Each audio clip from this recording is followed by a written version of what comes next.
Alors je reviens sur la question de fils de Dieu.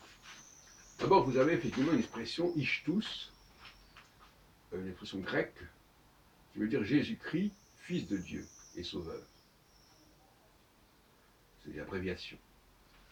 Et d'ailleurs, les astrologues se sont emparés de cela, puisqu'ils ont relié Ichtus, qui veut dire aussi le poisson, curieusement.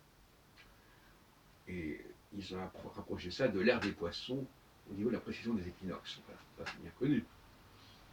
Mais tout dépend de l'idée qu'on a de Dieu. Pour moi, qui pense qu'il y a un Dieu très concret, très réel, c'est-à-dire un Dieu qui se présente aux hommes, à l'humanité, à la terre, il peut très bien avoir un fils.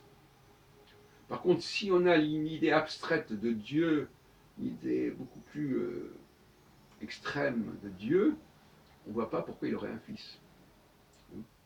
Parce que là, on tombe dans la philosophie, dans la métaphysique, etc. Et il faut dire les choses comme elles sont. Il faut absolument que les Juifs reviennent à l'idée d'un Dieu très concret, très réel. Et c'est paradoxal. Et tu peux avoir un fils. D'ailleurs, au début de la Genèse, on parle des fils de ce Dieu. Alors que finalement, les chrétiens sont beaucoup plus dans le fantasme. Ils imaginent qu'ils sont juifs. Ils imaginent un Dieu universel, un Dieu qui correspond à un besoin philosophique, psychologique, etc.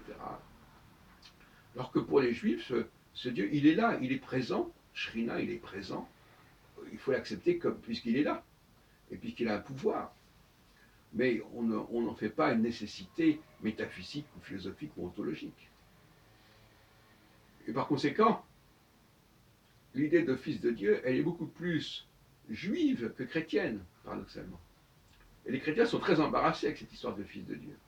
Alors que les juifs, d'après moi, d'après ma conception, ma théologie, peuvent très bien avoir un fils, puisque c'est un être de chair, le dit Faber. C'est pas le Dieu de la Genèse, pas le Dieu original de la Genèse. C'est un Dieu extraterrestre, c'est un Dieu à la façon d'un Jean Saint-Di. C'est même pas un Dieu unique, c'est un. Alors justement à propos de Dieu unique, là aussi c'est une plaisanterie. Le fait qu'à un moment donné, au retour de Babylone, on ait voulu unifier le monde juif, le monde hébraïque, en disant oui, le Dieu d'Israël et le Dieu de Judas c'est le même, et Chad ne font qu'un. Voilà, on en a tiré la théorie selon laquelle on est dans le monothéisme. Non, d'ailleurs c'est pas du tout un monothéisme, c'est une volonté d'affirmer qu'il y a un seul Dieu pour le peuple hébreu, et on est dans l'énothéisme, et qu'il y a eu une coupure et qu'on ait voulu la dépasser, bon, on a dit Echad, c'est tout. De même que par exemple on dit le Royaume-Uni, United Kingdom, bon voilà, il a été Echad précisément, parce que United, il y a un dans United, parce qu'il est justement composé d'éléments divers. Le Pays de Galles, l'Irlande du Nord, l'Écosse, l'Angleterre, etc. Bon, Echad, voilà. On ne parle d'unité que lorsqu'il y a diversité. Bon. Ça n'a pas de dimension métaphysique, cette histoire de monothéisme.